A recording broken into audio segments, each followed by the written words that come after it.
My name is Greg Rivara. I'm the aquaculture specialist for Cornell Cooperative Extension of Suffolk County. I was hired in 1986 to work primarily with commercial shellfish growers in Suffolk County and also the 10 towns in Suffolk, all 10 of which have shellfish resource enhancement projects where they plant seed. They either have their own hatchery or they buy from a hatchery and maybe nurse it in a nursery system. My job was to help them get started and also to help the existing shellfish farmers, which were there maybe a few dozen at the time, maybe not even that many, solve problems, expand maybe. They might have had an oyster disease episode and I went and worked with them, sent the samples to the appropriate folks, and basically helped them solve problems and make more money. That's what Cornell Extension does statewide, really. Rosalie, this is Ian Weil. We have Little Creek Oysters in Greenport and an oyster farm in the Conning Bay. Going back to even before the farm started, when we first took a look, they give you a whole map of the whole bay with 600 little boxes, and you're supposed to pick 3 that are going to make the greatest oysters you could possibly make. And so not really understanding some of the science, some of the working challenges of different parts of the bay. You know, it was an incredible resource for me to be able to call up Cornell Cooperative Extension.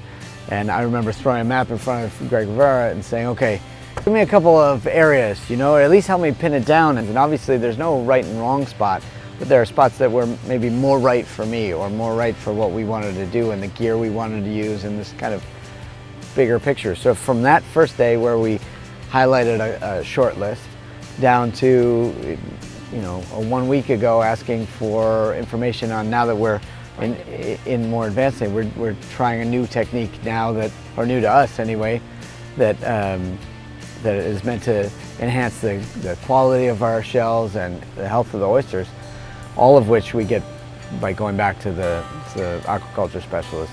So throughout the process, it's been a regular phone call and email chain for sure. I think, you know, aquaculture and growing oysters as well as other kinds of shellfish and marine life, it gives back to the water. It helps to filter the water, helps keep it clean, helps ideally repopulate the bays and help make them more vibrant. You know, oysters, in addition to clams and other shellfish, are just really wonderful filterers. So they can kind of continue to do their job, be wonderful to eat, and keep the waters clean at the same time. It's a very win-win sort of operation. Okay, so there's the actual component, which is that these things we're putting in the water are good for the environment, but some of it is also, I think, changing, you know, an awareness level and behavior level on a general citizen. So if we're in the press or we're in a write-up from a food source standpoint, well, we hope anyway that people are more mindful about how they're behaving on the water and what they do, and that also then they maybe join some community organizations like SPAT, for example, which is a way to, not as a non-commercial entity, to actually have hands-on, you know, make hands-on change to the environment itself. How many people here have never grown oysters before here? Kim Tetro has been teaching people how to grow oysters since the year 2000.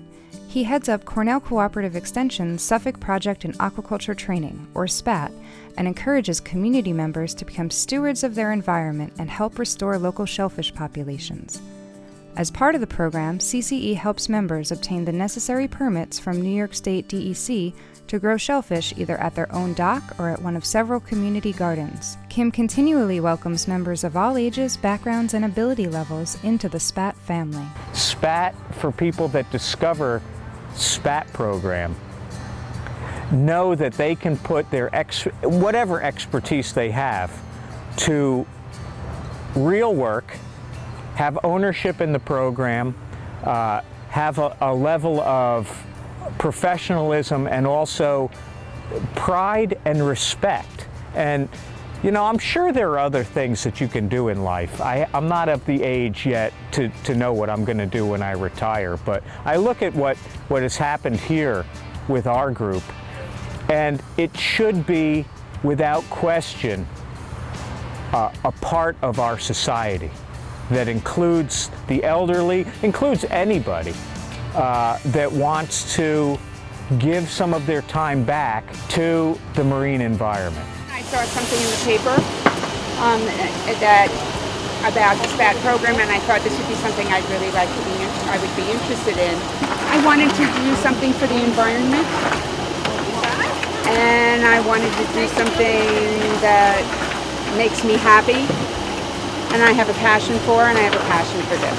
And it's very rewarding, giving back to the bay. And there's a core group of, what would you say, 15 to 20 people. We have a core group that show up Monday, Wednesday, Friday. Our membership is about 250 families now. We have annexes of community gardens on Tiana Beach, Sag Harbor Oyster Club. We have numerous people growing oysters here at the Marine Center. It's been a wonderful run.